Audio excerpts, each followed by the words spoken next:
Oh boy, good morning. 8:30 start. It's hell for me, I must admit. This is very, very, very early to get into this stuff. We were in Monterey last year. I didn't get a chance to play Pebble Beach. So as Andre said, I made sure not to miss the opportunity to play Torrey Pines, and this location is actually unbelievable. It actually reminds me a lot of Sydney, actually, in Australia. For whatever reason, the weather, just the beaches, the coast, it's just an awesome spot. So I'm just really happy to get a chance to come out here and see this. So thank you for taking the time to listen to me this early in the morning. I'm going to sort of reinforce a little bit of the things that Andre and Alex was talking about yesterday. I'm also going to be sort of touching on some things that I've talked about in the past. Some of you might have heard those before if you've been here before. Some of you might not. I think that it's a little like your kids. You've got to say it again and again and again before people will actually listen sometimes, I think. I'm going to geek out a little bit, sort of talk about some of the deeper tech stuff. I've got some little thoughts, got some big thoughts, so there's a mixture of things in here.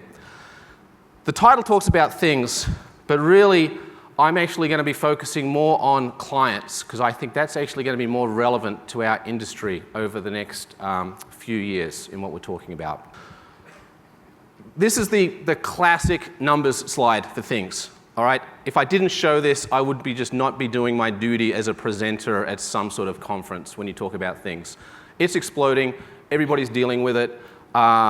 Everybody recognizes it's going to be a big deal. Absolutely no one understands how they're going to control it, how they're going to secure it, what they're going to do about it, stuff like that. So there's a lot of work to do in this world as we start to deal with this sort of stuff, whether it's in consumer, industrial, healthcare, you name it, manufacturing, you name it. Everybody's dealing with these issues. What to me, though, is interesting is that every single enterprise here is going to have to change and adjust the way they think about delivering products to end users as they start to make these products smart and connected. And I think there was a seminal, I've mentioned this the last 2 or 3 times I've spoken anywhere, there was a seminal sort of article I read in the Harvard Business Review that came out back in November that was written by the CEO of PTC and a Harvard business professor. And it really was the first time I sort of tied together this notion of sort of things and connected products and the business transformation and the disruption that's going to occur in businesses if they don't get this right.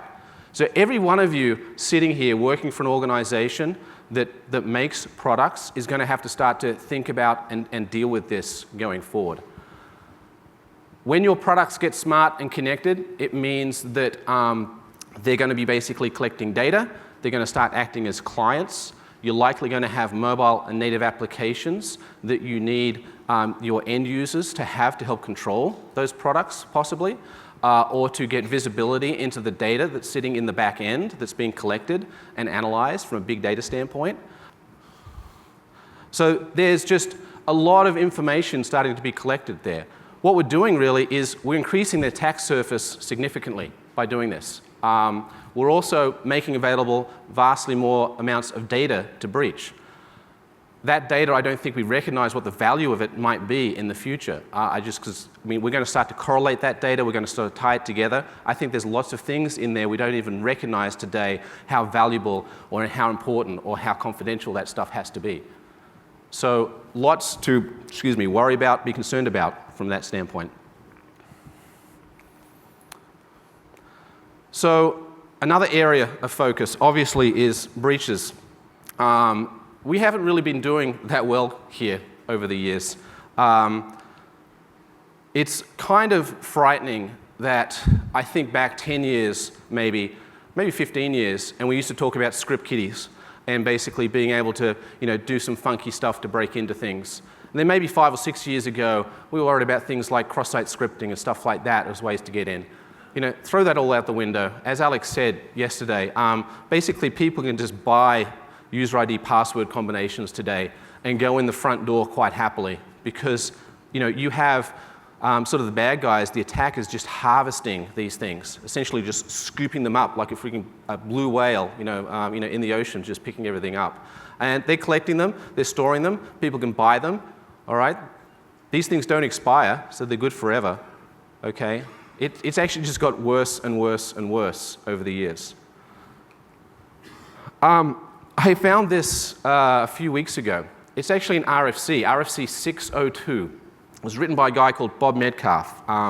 You probably know him as the inventor of Ethernet, okay? Also of Metcalfe's law about the sort of the value of networking and the sort of the number of nodes that basically explode as you gain value in that case.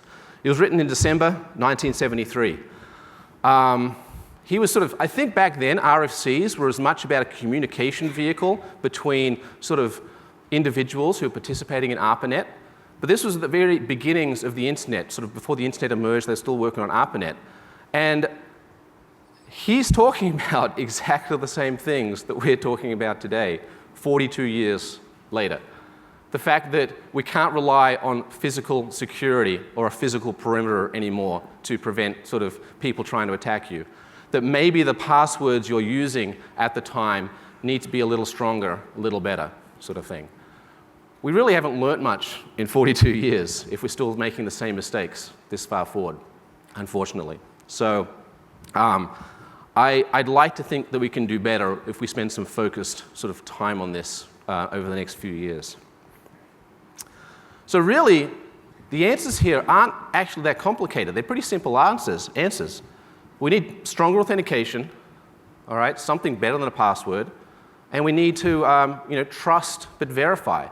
And that really, to me, speaks to the notion of once a user is accessing something, monitoring and watching what he's doing to make sure that he's not doing anything bad or malicious or things like that. Simple answers that have proven actually very, very, very difficult to solve for a myriad of different reasons. So, what are some of those reasons? We've sort of, that lack of MFA adoption over the years has been hugely problematic. It's not like we haven't tried, all right, but for a myriad of reasons, whether it's cost, whether it's cost of implementation, cost of provisioning, of poor user experience for end users, that they just don't want to use it, they don't like it. It's been difficult. I mean, a story, this goes actually back to my Fidelity days. This is like about 12 years ago. 2 different customers had their accounts compromised, accounts taken over, and they actually had money taken out. The bad guys had got their passwords and basically used them. So 2 different customers. One customer, basically, when he hears about this for the first time, says, well, why don't you have stronger authentication on this? I have this for my remote access VPN at work. Why don't I have it for my, brokerage account, sort of thing? Completely fair answer. The other customer says, well, what do you mean you want me to change my password because the bad guys have it? That's your problem, Fidelity. I'm not changing my password. I use that password everywhere. I'm not touching it, sort of thing. So 2 extremes, essentially. So where do you try to solve for that sort of thing? It's difficult. I think there's also limited rigor elsewhere. We're caching secrets all over the place, whether it's in browsers, whether it's in servers, whether it's as API keys. We're leaking this information everywhere.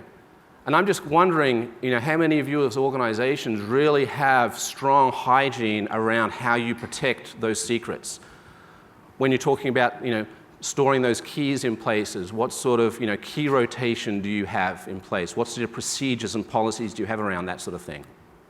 I'd say minimal, more often than not, unfortunately. So I think we have to think about how do we not store secrets in places? How do we get away from that model? How do we make things more dynamic rather than actually having to store these secrets all over the place, whether in clients or in servers, things like that? The other area is something I'll call it security by design, and that we're not very good at it. Security seems to always be an afterthought. It's a bolt-on at the end. And with that becomes the problem that People don't like it, users don't like it, it sort of doesn't feel right, it feels clunky, it's not integrated in. How many people here work with product designers? Actual designers, people who think about how to make a user experience really easy and slick. All right? I want to, in the next few years, we need to have everybody's hand raised here. Because really, that's the only way we're going to have security technology, authentication technology, strong authentication technology really work well. Because none of us, me personally anyway, are good at design. Do you think I did these slides? No way. All right, you should see my original slides. They were awful. A designer got hold of these and actually slicked them up for me. So that's the sort of where we have to think about taking things so that the designers can basically say, hey, this is what a user is going to find acceptable. All right, we're going to get to this point from what they might find acceptable, and then we've got to say, all right, does that meet our risk equation? Okay, are we moving the security and risk needle far enough for that to be acceptable? Because if we take it any further, they're not going to adopt it, and we're not going to have any security in that case. They're the sort of questions and thoughts we have to have going forward. All right. What about some good news?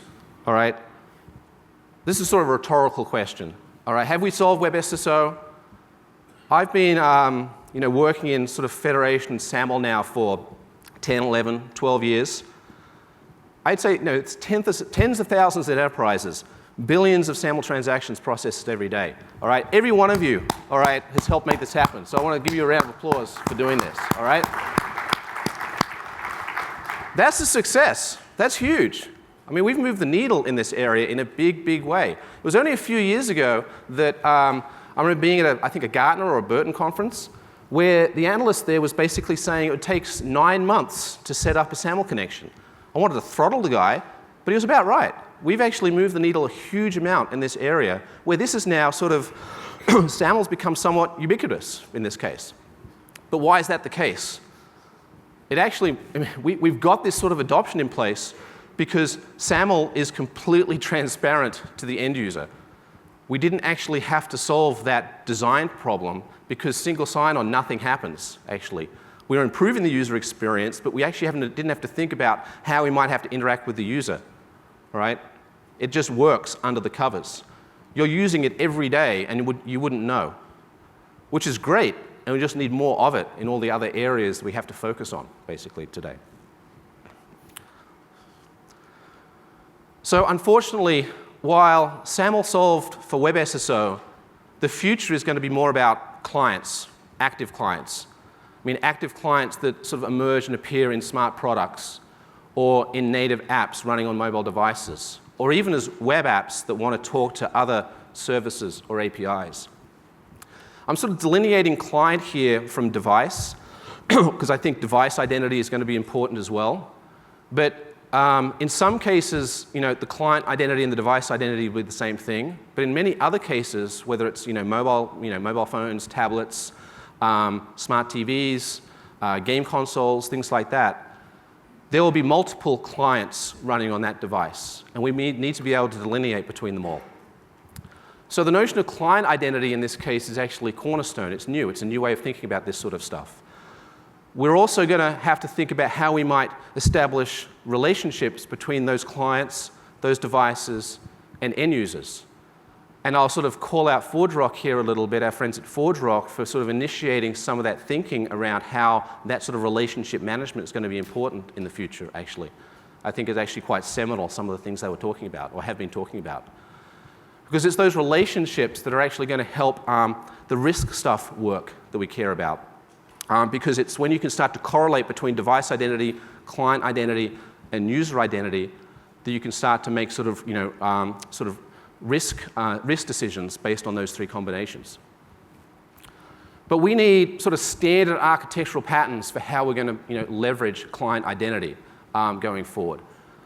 And the hope is, or the expectation for me is anyway, that those architectural patterns are common no matter what the client might be, whether it's a client running on a smart product, a client running on a native app, whatever it might be, and that we can use them again and again and again. Sort of the point, all right? Make it standards-based as much as possible. So what are we missing? All right. Generally speaking, we've got users. We've got these clients. Again, it might be a native app. It might be a smart product. Those clients access resources. Those resources might be a sort of an API or a web service or something like that. Generally speaking, we're expecting TLS and the network layer to be in place. That network layer doesn't presume TCP/IP. I mean, in certain constrained device scenarios, it might be MQTT rather than HTTP. Okay, so I mean, my expectation here is that network layer can be variable based on what the device is or what the environment is. But what we need in place here is some sort of standardized identity layer that can sort of convey the sort of authentication, authorization and sort of stuff in a way that's consistent across all of these environments that we can implement once and use everywhere. Okay? I think I've talked about this in the past. I'm reinforcing it here because I just think it's so important, so critical. I know that Ian, when he comes up in a few minutes, is going to dig into this in a big way. When I think about this identity layer, I'm thinking, obviously it's standards-based. We're talking about things like Connect and OAuth for moving tokens around. The importance to me of those tokens is that they are used for accessing things and authentication happens somewhere else. FIDO seems to be a very viable technology to handle strong authentication, SCIM for provisioning. But most importantly here for me, is that as the number of clients grows into the millions or billions, that registration and discovery has to be more dynamic than it is today. And I think that is something we're not taking advantage of with things like dynamic client registration and OpenID Connect and things like that. That can unlock a lot of power if we start to get that right. So we're not sitting still. I want to sort of touch on a few things that I think are happening in the industry right now. And you're probably going to hear about some of them in sessions going on during the next few days that I think are important to track. First is some of the stuff that Google has been doing to redefine how you might think about login to a web app. And for me, this is all about getting end users to understand or retraining them not to expect a password form every time they show up at a web app. When they show up at an application, and this could be a smart product, a mobile app, or whatever it might be, they enter their identifier to signal, this is who I am. From there, through federation, they're redirected to some authentication service. It could be local, it could be FIDO, it could be a federated service, essentially. That's up to the app. But in this way, it gives us much more flexibility to start to incorporate alternate places where authentication can happen, alternate forms of authentication, and it gets people out of the habit of thinking, I'm just going to type my credentials directly into every web application that I show up to, or every website or every client that I show up to, which is something we need to break away from, in my opinion. Stop sharing credentials with applications as much as possible. What about mobile identity? In this area, there's sort of two initiatives that are happening that I sort of wanted to share, and I think you can get some updates this week on this stuff. The first is NAPS, which is all about native application single sign-on, where, and that's being worked on in the OpenID Foundation, where if I've got multiple sort of native apps that are actually clients sitting on a device, I don't want to necessarily have to log into them independently. I should be able to log into one or log into a master and then have an SSO experience to the other native applications that trust that login on the device. There are many, many use cases for this emerging in different parts of the industry. I was hoping to announce today that there's a native apps sort of implementers draft available, but I might be 2 or 3 days early, so I don't want to pre-announce that, but I'm hoping that we'll start to see an implementers draft available in sort of Wednesday or Thursday this week. So I'm going to blame Bradley on not getting his act together on that. Then there's FIDO. FIDO 2.0 to me is exciting because it actually is going to converge on two independent efforts that were brought into the FIDO group around UAF and U2F. I think with FIDO 2.0 and a standardized a single protocol that allows for the flexibility of being able to plug in different biometric-based or just other authentication-based sort of capabilities into a mobile device of some form, such that the authentication service only needs to know its FIDO, not the details of those independent or different biometric capabilities or other authentication capabilities, is really powerful. The closest analogy we've had is probably OAuth, O-A-T-H, which was a standardized way to do OTPs about 10 years ago, so that I could have an OAuth server and have different OAuth clients, different OTP generators out there, whether as soft tokens or hard tokens that would work with that. FIDO is trying to do the same thing with biometrics, which is pretty exciting. Bearer tokens. This has been a big deal to me for like 10 years or so. I've been worried that if we finally do fix the password problem and get to ubiquitous MFA or 2FA or whatever we want to call it, the next thing that the attackers are going to do is go and grab the session cookie that was issued after I logged in. That session cookie is a bearer token. All right? If it's stolen, it can be replayed. And there's no tie back to the client that it was issued to in any way, shape, or form today. We actually have the same issue with OAuth, with OpenID Connect as well. Well, maybe not Connect, certainly with OAuth and access tokens.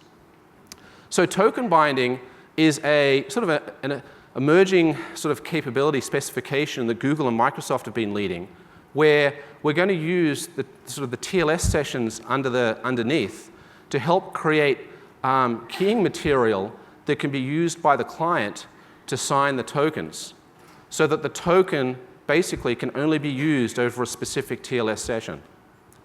That means that if a token is stolen and replayed, unless it's being used over the same TLS session, it won't work. There are certain some companies and industries that have sort of tried to solve this in a sort of proprietary way. But the fact that we can standardize this and it can be made available ubiquitously, I think is a huge, huge, huge deal, actually. There's a couple of other things that have been occurring in the sort of OAuth group to help add some sort of security enhancements to OAuth. This is the basic OAuth flow. A client interacts with an authorization server. It provides some credentials of some form. It gets back an access token. Then the client uses that access token to access the resource server, and the client caches that access token at that point.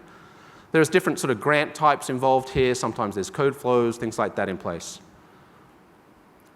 So there's two new sort of efforts occurring to help pull some security, more security into OAuth in any event. I didn't invent these acronyms. This is what happens when standards organizations invent acronyms. You sort of get these like crazy things. So Pixie is proof key for code exchange. And it's all about protecting the interception of a code by a malicious app, essentially. You're adding keying material and sort of signatures to help ensure that code, if it is intercepted, can't be used. POP, on the other case, which is proof of possession, essentially is ensuring that a client is authorized to use an access token. Again, is to prevent sort of token, token hijacking and token replay type issues. This is all about getting us to move away from bearer tokens to more holder of key tokens, if you sort of know sort of the SAML language in any way. The last point here I want to make is all about trust but verify. It's about dynamic access and dynamic access control. And the fact that we've got comfortable with sort of adaptive authentication, where we might adjust how our user authenticates based on different sort of fraud risk criteria that might occur. We need to apply the same technology for access control. When I'm in an application, all right, and I'm transacting there, and things change, the risk fraud engine says, oh, something bad's happening, something's changed. We need to be constantly monitoring and verifying who I am and what I'm doing while I'm in that application. And that access control, rather than it being a static thing, becomes a dynamic thing, essentially. And as Alex said yesterday, that risk and fraud information, if it's siloed, it's useful, but it's way more powerful than when it's shared. So when that risk and fraud information can be shared between organizations, between businesses, it elevates the sort of security posture of the whole sort of environment, essentially, when we do that. Now, there's big questions on how we might share that information, what we might share, whether it's the incidents, the threats, vulnerabilities, how the legal framework for this might work, whether it's trust-based, contractual. There's a lot of work that has to do to make that happen. But the world is going to be a much safer place, I'm reiterating something Alex said, if we can actually get that interoperability in place and start to share that. Last 2 points I wanted to make are sort of more future stuff, I think. First is UMA, User Managed Access. I think this is going to be interesting when we think about how you might need to delegate resources across possibly hundreds of clients. So, one case it might be hundreds of clients inside my home, all sorts of smart products and devices. Okay. The other is it might be my healthcare information, where my healthcare information is highly distributed across many places. I need to delegate access to it. I think that the goals of UMA are actually noble. I actually like this idea of a personal authorization assistant to help me manage all of those relationships. It would be wonderful if in healthcare I could own and control all my healthcare information and delegate access to it for different entities and different individuals. It's excellent. But I'm worried that we're approaching it from the wrong direction. By approaching it from the ground up from a protocol standpoint, we might be missing something I mentioned earlier, which is security technology needs to be designed in. The product design here is going to be critical for this to be successful. So if someone like an Apple who thinks about product design in this way was to come up with some proprietary mechanism to do this that was really slick and really easy to use and really intuitive, people are going to lean to that rather than worrying about whether there's standards underneath to make it work. So I really think we need to get some product design on top of UMA to come up with really slick, intuitive interfaces to show people the power of what's being described and what's being talked about here. One more point, and this is a little out there. I'm not saying I have answers here. I just wanted to bring this up because I think it's intriguing, highly intriguing to me, what the opportunities here might be. Hands up, who knows what blockchain is? All right, some of you. So it's the sort of decentralized infrastructure that underpins Bitcoin. Bitcoin being the digital currency that's out there and being sort of used in certain areas right now. The power of Bitcoin is that it's equivalent to the cash in my pocket. It allows me to be completely anonymous when I buy things online. It works by essentially facilitating anonymous transactions that are bound or registered into a public ledger that everybody can see. There's a lot of really interesting cryptographic stuff that sort of underpins this to make it work. But I think there's, in my mind, in the industry, are there ways that we could apply blockchain to solve identity problems? This is something we've been talking about with my team. I've seen a little bit of it on Twitter. I think it's unsolved right now. So I'm sort of thinking, all right, I'm going to put it out there to say, all right, what could we do here? Okay? Given the blockchain and the opportunity it has to provide anonymity online, given some of the things that Andre was saying yesterday, given that blockchain isn't free, okay, you actually have to pay to basically register stuff onto that ledger. All right? Is there opportunities here to say, hey, I love the fact that Bitcoin Cash is anonymous and I'd like to use it, but guess what? I would like just to go up to certain websites and not have to register myself every time. But I also don't necessarily want to use a Google or a Facebook as my IDP and have them know about the fact that I turn up at all these sites. All right? So is there a way for us to leverage blockchain to sort of provide anonymous identity? And I might pay for it, because I don't want to set up, sort of accounts everywhere, but I don't want to use Google, but I want to remain anonymous and maybe get away from this sort of the silos of the sort of the big identity systems that I think are going to emerge more and more over the next few years. Anyway, in finishing up, futures here, credential farming, a really big deal. It's a first-order risk problem. Client architectures of the future, I mean, we're going to basically see a lot more standardization around the protocols and patterns to help you with sort of client identity and client interactions. Again, I want to reinforce that we've got to get away from sort of credentials and move to MFA. That's about it. Thank you very much.